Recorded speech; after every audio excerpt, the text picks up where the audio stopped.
bem-vindo ao Sporteca Talks, Tecnologia e Inovação no Esporte.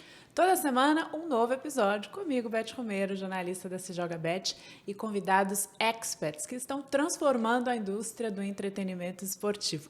Hoje nós vamos falar sobre streaming, esse negócio, formatos, como é essa distribuição de conteúdo, que tipos de assuntos, modelo de negócio, enfim, e você, claro, fã, torcedor, torcedora, só tem a aproveitar e as marcas, evidentemente, embarcarem nessa. Com ele, Guilherme Figueiredo.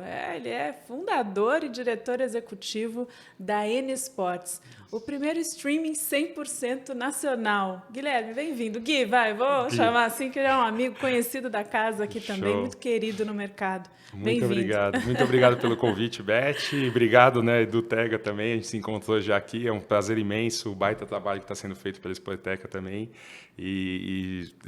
O fato de virar amigos também, né? Além de colaboradores de negócio, virar amigos também é muito positivo. Então, muito obrigado pelo convite de verdade. A gente que agradece. Ainda mais falar sobre esse tema é um prazer muito grande. Acho que eu conheço um pouquinho nesses últimos anos que a gente vem trabalhando. A gente já falou algumas vezes e é muito legal quando a gente observa um profissional como você, sua equipe, enfim, esse negócio. E aqui a gente está falando de tecnologia e inovação, e a N Sports é isso na veia. Né? Uhum. Primeiro da sua cabeça, eu queria que você contasse um pouco de onde veio isso. Sim. E nesse polo aqui na Sporteca, você falou do Tega, né? A gente está o tempo todo observando essas iniciativas e incentivando, porque no fim, aqui é um espaço para falar com as marcas, né? Com as organizações, e evidentemente quem ganha é o fã, é o consumidor do esporte. Então, você trouxe algo muito inovador num momento em que ainda não se pensava nisso, né? Isso mesmo, foi 2017, né? A ideia nasceu originalmente em 2017, eu já empreendi no esporte desde 2008, né? Então, apesar de ser dentista de formação, toda a história... É verdade, tem isso, viu, minha gente? Ter clinicado 10 anos... Tem sorrisão bonito. E ter clinicado 10 anos, né? 11 anos de clínica, enfim, mas desde 2008, com o empreendedorismo no esporte, conheci muito de clubes de futebol e de como a gente atuava com cada um dos clubes. E os 3 anos que eu fiquei na Globo, de 2014 a 2017, me trouxeram para o mundo do broadcasting. E aí eu comecei a entender um pouco melhor. E o que a gente fazia na Globo, no projeto chamado Estádio TV, que era de produção de conteúdo para telões dos estádios, é muito parecido com o que a gente faz hoje. Na época era para os telões e agora a gente faz para o streaming. Mas o conceito de montar uma mini operação ao vivo de uma forma econômica e que fosse viável comercialmente, já vem desde finalzinho de 2014, ali pós-Copa, quando começaram os telões nas arenas do Brasil. Quando eu saio da Globo em 2017, eu saí ainda sem saber, né, para onde, o que fazer e tal, e comecei a estudar um pouco como estava o mercado americano. Acho que uma das vantagens de morar no Brasil é que às vezes você pode ir para o futuro e voltar um pouquinho e entender como é que estava isso nos Estados Unidos e como eles estavam explorando. Vi várias iniciativas, né, de várias empresas diferentes, desde Baller TV, Flow Sports, enfim, DAZN começando na Europa, ainda início ali na Europa, e aí entendi que era possível sim montar uma plataforma de streaming focada em nicho. Então, nosso objetivo nunca foi brigar com o Sport TV, com o Band Esportes ou com qualquer outro, ESPN, nada disso. Era dar visibilidade, né, democratizar as transmissões esportivas de outras modalidades que não tinham essa visibilidade através do streaming. E aí era a única forma viável realmente. Né? A gente tentar fazer um canal de TV a cabo não fazia sentido, e ali o streaming possibilitava a gente conseguir fazer vários jogos simultâneos num valor aceitável economicamente, que a gente pudesse trazer novas receitas comerciais para as entidades. E isso em 2017, final de 2017, a Netshoes acreditou no projeto, né? Acreditou literalmente num PowerPoint, a gente apresentou um PowerPoint para eles e vendeu. E a gente falou ali que não era um projeto para 3 meses, era um projeto para pelo menos 3 anos. Falou, a gente não adianta sair com um valor pequeno porque a gente precisa de tempo de investimento para fazer o negócio crescer. Na época, a gente precisava explicar o que era streaming. Sim. Hoje, quando a gente vê 4 anos depois, é impressionante a mudança. Né? Com a quantidade de plataformas de streaming que tem, hoje fala... Streaming a pessoa já entende rapidamente. Em 2018, e não faz tanto tempo assim, Exato. Imagina, ninguém conhecia mas espera aí, estão transmitindo no computador, mas faz sentido isso? São umas coisas que hoje você fala que não é possível que isso aconteceu quase 5 anos atrás. E aí a pandemia acaba também ampliando isso, né? Acho que é a hora que todo mundo fica em casa e as lives dos sertanejos de repente, né, explodiram. Então, hoje a gente fala que faz live de esporte. Então, legal esse negócio aí de streaming, né? Interessante esse negócio. E, realmente, hoje a gente vai fazer agora em janeiro 5 anos da nossa primeira transmissão, que foi um jogo da Liga de Basquete Feminino.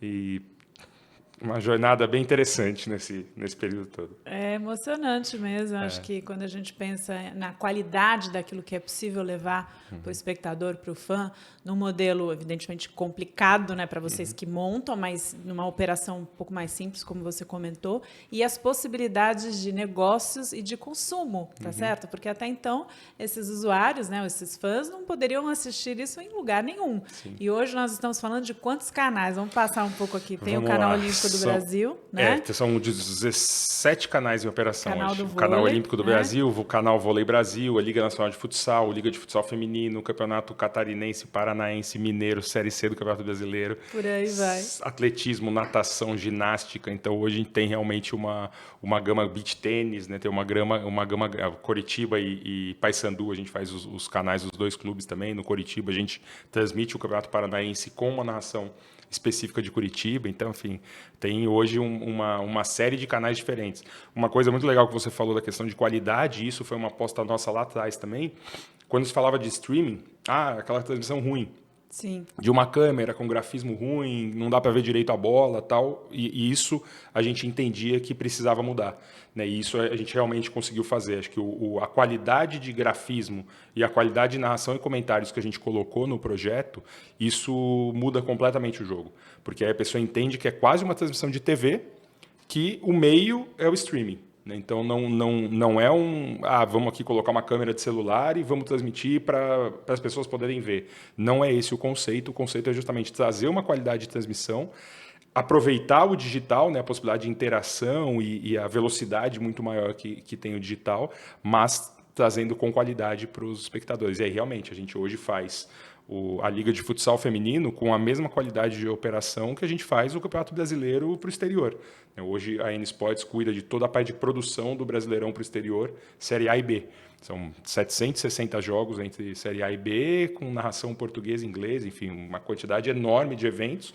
A mesma tecnologia disponível para isso, para transmitir um Flamengo e Corinthians fora do Brasil, é o que a gente usa para transmitir todas as nossas competições que a gente faz aqui no Brasil e, naturalmente, isso consegue levar uma qualidade interessante para o usuário final. Não, isso é um espetáculo. Eu acho que só de pensar em toda essa operação, mas, sobretudo, que é o que você comentou no começo, democratizar, né? Permitir que as pessoas assistam em qualquer lugar, de qualquer forma, né? Ou no tablet aqui, ou no mobile, né? No celular, ou no note, ou no máximo ligando o cabo para ter um monitor maior da TV, enfim. E aí esse usuário, vamos falar um pouco desse modelo de negócio, né? Sim, e claro, quem não é ainda cadastrado, cadastre-se já na nsports.com.br. Porque aí agora, você tem a oportunidade. Agora, inclusive, nesse momento está rolando os Jogos da Juventude do COB, baita transmissão pela primeira vez na história, a gente transmitindo todos os Jogos da Juventude, que já revelou talentos brilhantes. Que massa. Rodrigo, do Real Madrid, jogou os Jogos da Juventude, por exemplo, e a gente está transmitindo quase que a totalidade das competições. Está muito legal de assistir mesmo. Um espetáculo. Revelando uma série de repórteres, talentos, está maravilhoso. Vale muito. Também tem essa oportunidade, né, no mercado de trabalho para profissionais da área do esporte e, claro, são pessoas que são apaixonadas e muito competentes, algumas a gente conhece bem. Eu, particularmente, trabalhei com alguns deles na ex-antiga, né, Rádio Bradesco, na Band.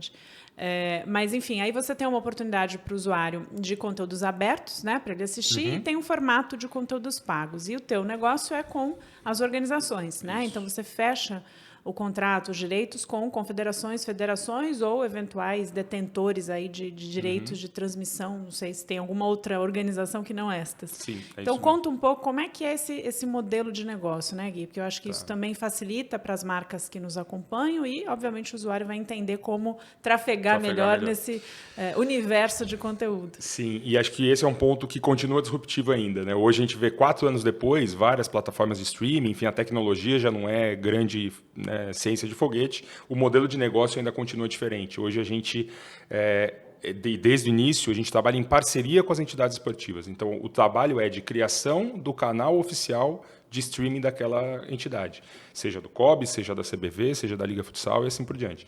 A partir disso, traz os ônus e bônus, né? Então, o ônus a gente tem que produzir tudo. Então, junto com a entidade, a gente tem que fazer toda essa parte de produção. Então, a entidade se envolve muito mais ali numa decisão de tabela, de que jogos vão acontecer e tal. E o bônus é que toda a receita vem e é dividida também com as entidades. né? Então, em cada uma das entidades, a gente tem um modelo de negócio de que a receita, seja de publicidade, seja de pay-per-view, seja de venda de direitos, as receitas são divididas com as entidades. A maior parte dos nossos canais é gratuito, né? O próprio Canal Olímpico do Brasil, todas as confederações, enfim, a maior parte é gratuito, a maior parte do nosso conteúdo é gratuito, mas a gente tem alguns conteúdos que são pay-per-view, que aí você compra o campeonato. Então, é diferente de uma assinatura mensal, você compra o Campeonato Paranaense, o Campeonato Catarinense, a Superliga de Vôlei. Na Superliga de Vôlei você pode escolher entre masculino e feminino, enfim. Tem uma liberdade de comprar aquela competição que você quer assistir, você paga normalmente ou a temporada, que é o mais normal, ou o jogo avulso. E aí, a partir daí, a gente gera receitas. A gente brinca que não tem uma receita mágica que paga tudo. É uma série de receitas, desde a venda de direito para o exterior. Então, hoje a gente vende, por exemplo, a Liga Nacional e a Superliga de Vôlei, Liga Nacional de Futsal e a Superliga de Vôlei para o exterior. A gente produz e a mesma coisa que é feito com o Brasileirão, a gente faz com essas competições, né, que são importantes no Brasil, tinham menos visibilidade fora, e a gente vai buscar também essa parte de distribuição com as entidades esportivas. Então, vamos supor, a Confederação Brasileira de Vôlei dá uma licença, né, conforme o direito que vocês têm, de distribuir isso e fica com um pedaço dessa receita conforme vocês vão fazendo a venda. E quem faz a venda é a própria N Sports. Isso, né? Isso. A gente acaba centralizando isso. Obviamente, uma parceria grande de trabalho. No fim você tem ali uma aliança, né, forte, e uma expertise deles e de vocês, mas quem move mesmo essa máquina são vocês. No final das contas, sim. Né? Pay-per-view 100%, aí toda a estrutura, inclusive o time interno de compra de mídia programática, enfim, toda a parte de links patrocinados para conseguir fazer essa venda, essa inteligência de venda direta ao consumidor, aí é nossa. Na publicidade acaba mesclando muito, como as entidades também recebem muitas vezes prospecção do campeonato como um todo, né, das coisas de arena, das cotas de arena e tal, aí a gente faz mais integrado. Mas a parte de pay-per-view é quase que a totalidade feita por nosso time. A venda de direitos também é a maior parte dela. E aí, pensando nos formatos com as marcas patrocinadoras, parceiras, e também no que o usuário recebe quando ele está assistindo ao conteúdo, tá certo? Como são esses formatos comerciais? Quer dizer, que possibilidades a gente tem, né, ou vocês de trabalharem e nós de recebermos aquela comunicação, uma publicidade também diferente, acho que mais interativa, mais inteligente e que possa levar.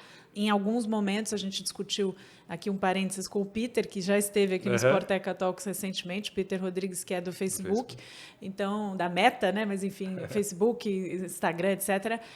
Como os usuários estão consumindo a publicidade e que leva a produtos e serviços, muitas vezes, né? Com QR Code, com uma URL específica, enfim, mas de uma forma mais interessante. E eu acho que a N Sports, eu já vi algumas coisas, também está num caminho muito interessante de oferecer opções comerciais, né, mas integradas ao conteúdo. Eu queria que você explicasse um pouco como é que isso funciona. Acho que isso é fundamental, né? A gente se diferenciar da mídia tradicional é fundamental até para a gente ter relevância com as marcas também.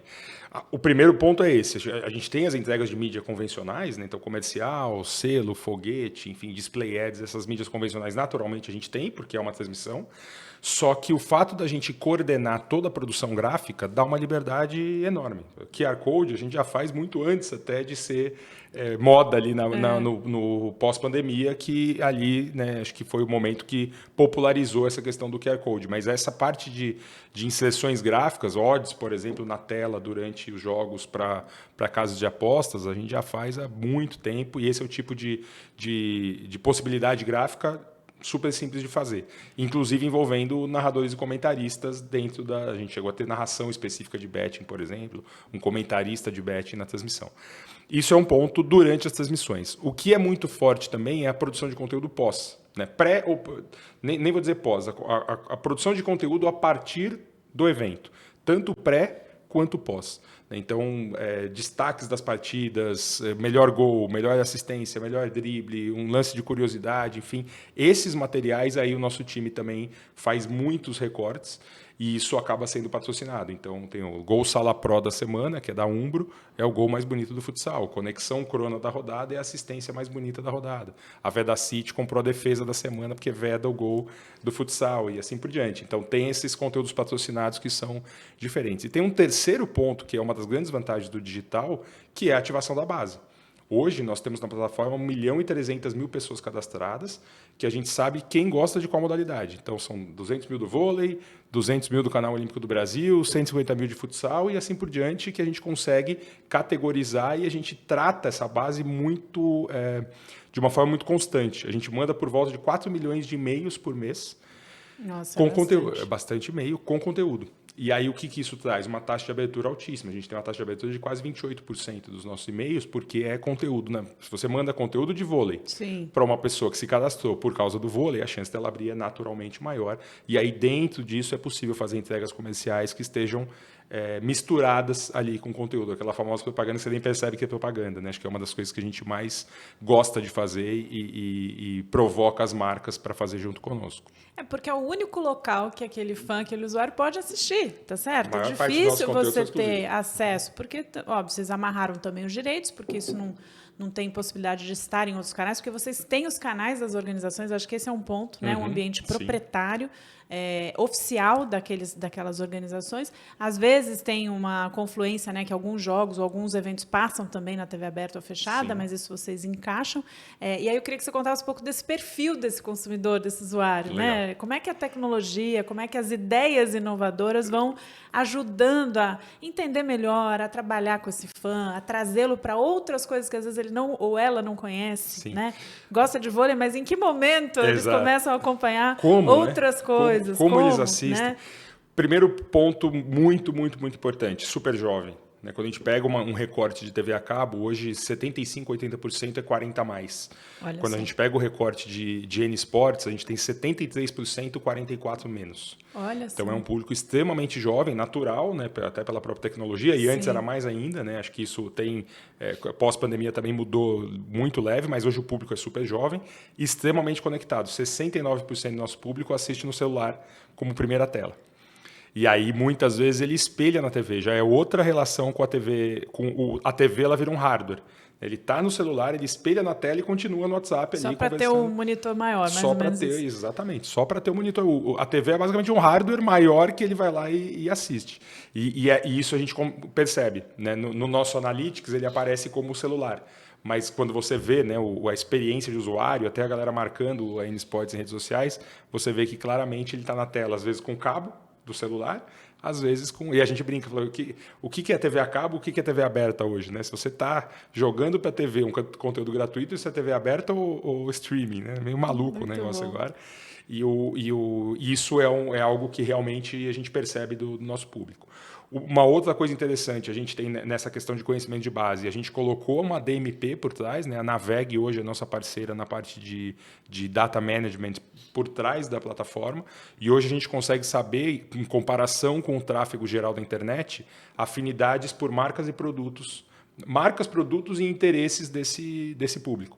Então, ontem a gente fez, por exemplo, uma apresentação de uma marca de varejo e mostrava que 32%, o público da N Sports tinha 32 vezes mais propensão a comprar material esportivo do que a internet em geral. Natural, pelo tipo de conteúdo, mas a gente consegue agora mensurar quantas vezes mais esse público é. A gente brinca que é pescar num aquário, né? Quando você vem e fala com esse público especificamente, é muito mais fácil de você vender alguns tipos de serviços e produtos para esse público super fã de esporte.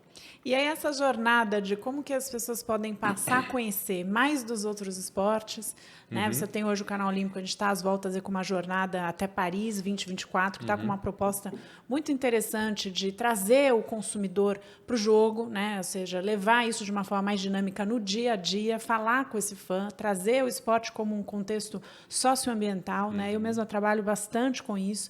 Então, é muito interessante essa pegada de olhar para o consumo. E vocês têm ali uma gama de esportes, né? E como que vocês estão pensando ou fazendo?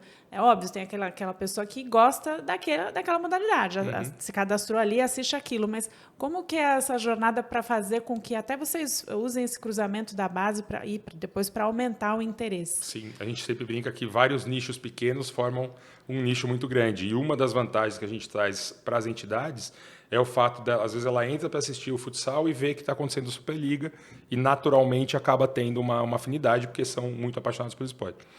Um outro ponto interessante que vale mencionar é justamente essa criação de documentários, né, de mini-docs, de conteúdos que não são do jogo. E aí acho que vale dois cases interessantes. Um dos Jogos Olímpicos, né, que a gente foi acompanhar o time do COB junto com o time de comunicação para gerar só conteúdo dos bastidores.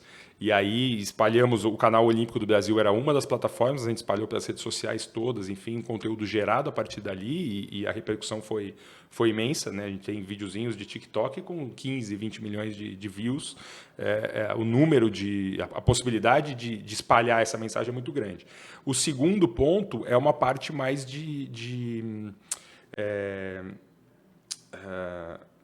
caramba.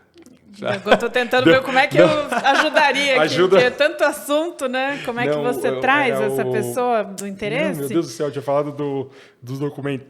Dos mini-docs. O segundo... Meu Deus do céu, deu um branco. Bem, eu vou lembrar daqui a pouquinho. Volta. Mas acho que a questão dos Jogos Olímpicos foi uma... Ah, lembrei. A questão... Tanto assunto, o cara ao vivo é duro por causa disso. Ao vivo é assim, a gente não dá nem pra pedir pra cortar, pensa, reflete. Não, mas o Media Day que a gente tem feito legal. com vôlei, o Media Day era muito comum no futebol. Tá. Né? Então a Globo sempre fez o Media Day com os atletas. E a partir do momento que a gente começou a fazer o Media Day com Liga Futsal e com a Superliga de Vôlei, ali a gente começou a gerar muito conteúdo. Porque era um momento que os atletas estavam ali disponíveis para gerar conteúdo, a gente fazia aquela parte mais padrão do santinho, para escalação e tal, mas a gente criou muito conteúdo de humor, de emoção, de histórias a partir dali. E aí esse conteúdo gravado em um dia no Media Day, ele é espalhado ao longo de todo o campeonato, inclusive lá na frente. Né? A gente já pede para eles gravarem, avisa que vai ter a venda de playoffs, então eles já gravam no início do campeonato, você agora, a gente chegou no playoff, compra e tal. Então esse tipo de aproximação com os clubes e com as entidades traz uma oportunidade de conteúdo enorme. E aí, como falamos sempre aqui também, quem ganha, né, o usuário nesse sentido, mas é um ecossistema, né? As marcas conseguem ampliar os seus modelos de negócios e investir, apostar no esporte nesse sentido. Você tem um consumidor, um cliente mais satisfeito, porque ele tem a oportunidade de se envolver com as transmissões de uma outra maneira, ele é um partícipe, né? Ele faz, eu sempre falei isso, né? Ele é um protagonista, o torcedor, o consumidor, ele tem que ser tratado como tal. Né? Ele faz a roda girar, ele consome, ele dá espaço, né, de consumo para outros ambientes também.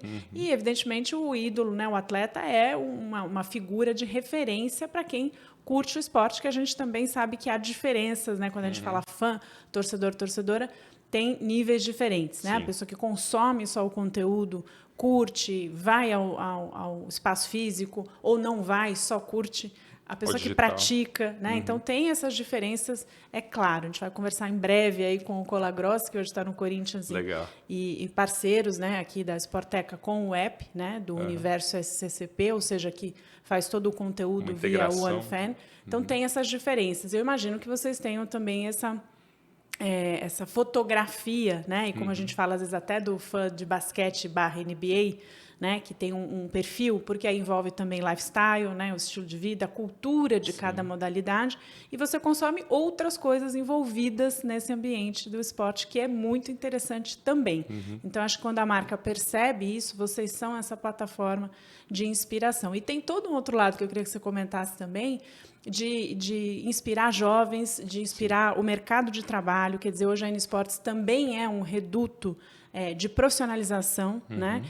Um novo ambiente para profissionais que vêm aí jovens também, né? E, ao mesmo tempo, com todo esse valor que o esporte entrega mesmo, né? De formação, de saúde, de qualidade de vida, enfim, de inclusão. Né? Quando a gente olha, às vezes abre a tela ali do canal, né, da N-Sports, você vê 50 canais ali, pode dizer. A N-Sports é quem mais transmite esporte feminino no Brasil, com então, Liga de Futsal, Liga de Basquete Feminino, Superliga de Vôlei, todas as modalidades olímpicas. É muita inclusão feminina, realmente. Então, fala isso, eu acho que é fundamental. Sim, sem dúvida. Duas coisas. Acho que tem a questão... A gente tem um videozinho super interessante, que são vários atletas falando sobre canal olímpico, /N-Sports, outras modalidades. E aparece justamente isso. Putz, a gente tem o vídeo da Aline, da luta livre, por exemplo, depois de 3 Olimpíadas, ela falar que era a primeira vez que ela podia falar que o Campeonato Brasileiro de Wrestling estava sendo transmitido no Brasil. 3 Olimpíadas depois, ela falar para a família, hoje você pode... De arrepiar. Eu adoro ela, ela é sensacional. Precisamos trazê-la aqui. Ela é espetacular. E tem vídeos de lágrima nos olhos, com certeza engasgada, né? No Decathlon, o menino falando que o sonho dele era... O sonho da mãe dele era dar uma entrevista da Vitória. Vou chorar, assim. E ele vai lá e dá a entrevista. É demais, mano. No Decathlon. Ele não ganhou... Ele ganhou a competição mais complicada da história do atletismo. E assim, a gente tem várias histórias dessa, então isso, para nós, já é um super resultado, e é o que a gente quer trazer para as marcas também. Falou, olha, aqui, qual a audiência da luta livre? Não é essa pergunta que você tem que fazer. Falou, qual a audiência que a gente consegue levar para a luta livre? Como é que a sua marca consegue fazer a Aline ser conhecida ou o Fernando do Decathlon ser conhecido? Esse é o nosso desafio, não o oposto, mas esse é um outro. É um processo. E tem o segundo, essa parte realmente de formação de time, né? Aí também espetacular. A gente tem vários cases internos de uma molecada que, estagiária, entrou na N-Sports e foi crescendo dentro da N-Sports, fora da N-Sports. A gente brinca que a gente já está se considerando categoria de base. Né? Então, esse ano a gente já perdeu o profissional para o Flamengo, para o Corinthians, para o Sport TV, para, enfim, um monte de São Paulo, já levou o Comitê Olímpico do Brasil, levou nossa editora do Canal Olímpico para ser a editora do COB, e a gente fica super feliz porque abre, né, a possibilidade de tanta gente trabalhar e tanta gente crescer. A gente vê a Estela Gomes agora no Sport TV voando, e ela começou com a gente na vaga de entrada da N-Sports, que era ali de produtor de conteúdo do Brasileirão, e 1 ano e meio depois, por méritos totalmente próprios, olha onde ela está, e é isso que a gente gosta de fazer e comemorar depois também. E é exatamente isso que está acontecendo também com muitas marcas que estão querendo falar com esse público jovem, indo para as universidades. A gente teve um exemplo recente, até a Giza, que veio aqui, que é uma corredora, ela é filha do Vanderlei Oliveira, né, que é maratonista, e veio aqui no episódio para falar da Garmin, que acabou de lançar uma loja, enfim. E ela é conectora da Garmin e é também da ASICS. E a ASICS está fazendo muitas ações dentro das universidades, por exemplo, o Mackenzie, para conversar com esse público jovem. Então, quando você pega, olha para uma marca, olha para uma plataforma como a N-Sports, para o consumo do esporte, olha o tanto de ações que você pode fazer. E na ponta dessa questão da educação está a formação desses jovens, né, nas áreas de jornalismo, de comunicação, de audiovisual, que não vão mais chegar nos grandes veículos da forma como nós conhecemos, né, Gui? Eu já sou 40 a mais, eu já estou no perfil, saindo fora aí do perfil da N-Sports.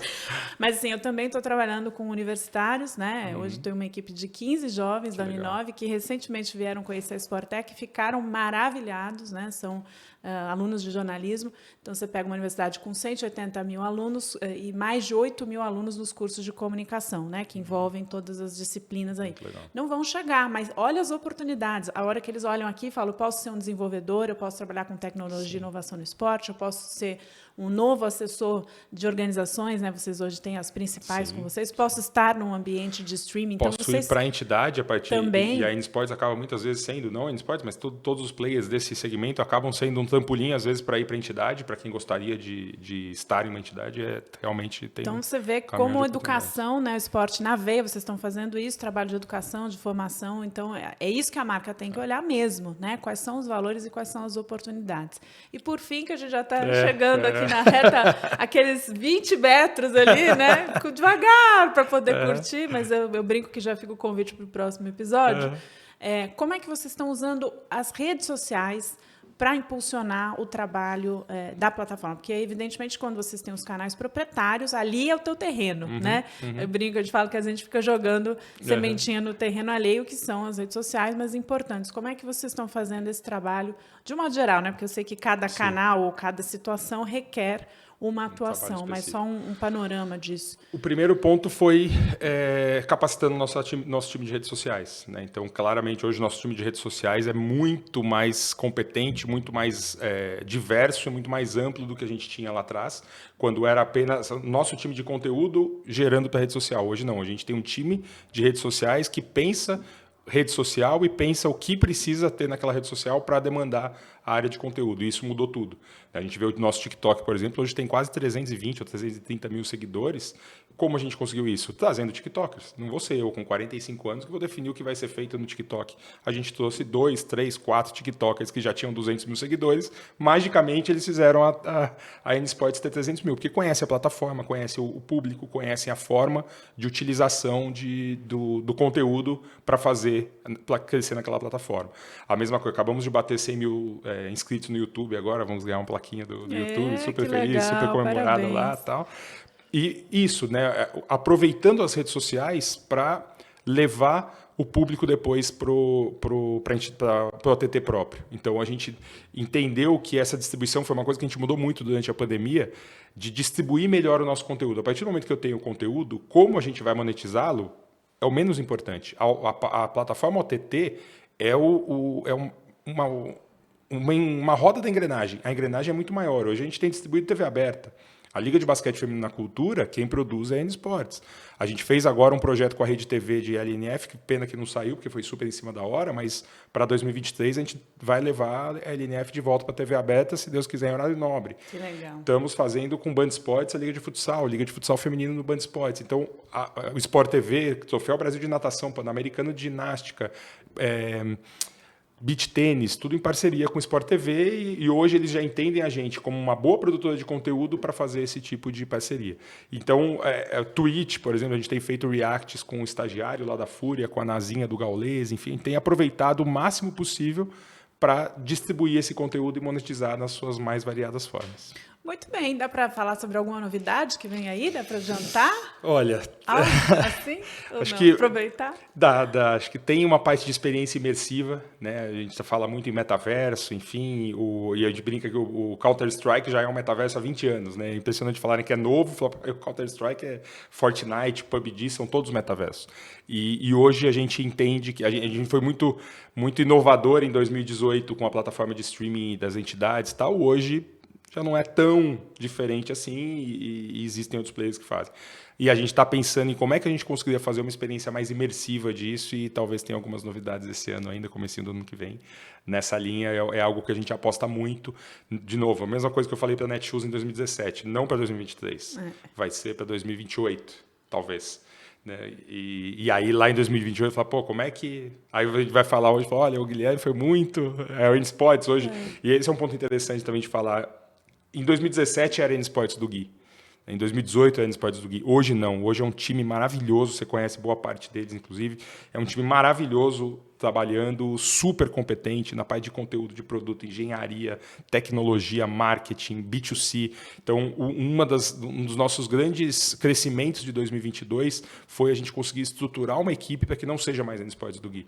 Hoje é N Sports de 100 pessoas que fazem um baita trabalho e o Gui é só o porta-voz delas, muito mais do que o idealizador e afins. Então, hoje tem um time trabalhando, pensando muito à frente e tem um time pensando no dia a dia, pensando nos Jogos da Juventude agora. A gente tem um pouquinho de tudo. Mudando o jogo mesmo. Mudando o jogo, N Sports mudando o jogo. O rebranding é um dos pontos, bom, né? Mérito da Paty Maíra. Né? Total. O meu é Se Joga Bet, né? Muito Mudando bom. o jogo é maravilhoso. Sporteca Talks trazendo tudo para você aqui. Guilherme, já fica o convite para você voltar. Muito obrigado, sempre Quem um prazer. Quem não se cadastrou ainda, já se cadastrar agora. Ainda assiste um pouquinho de Jogos da Juventude. .com.br para acompanhar tudo que a gente falou aqui, mais um pouco, porque não deu tempo, mas você vai voltar. Guilherme Figueiredo, muito obrigado. Fundador e diretor executivo da N Sports, nossa reverência aqui a você, parabéns pela jornada, muito bom tê-lo aqui nesse reduto de tecnologia e inovação que é a Sporteca. Programa gravado aqui direto do campus de inovação. E Sporteca Talks uma vez por semana. Obrigada, viu, Gui? Obrigado, Beth. Eu que agradeço, de verdade. Beijo. Você acompanha a gente em todos os canais aí, YouTube, Spotify, nas redes sociais da Sporteca, enfim, nosso compromisso semanal aqui no Sporteca Talks, esse podcast sobre tecnologia e inovação no esporte. Até semana que vem. Tchau, tchau. Obrigada.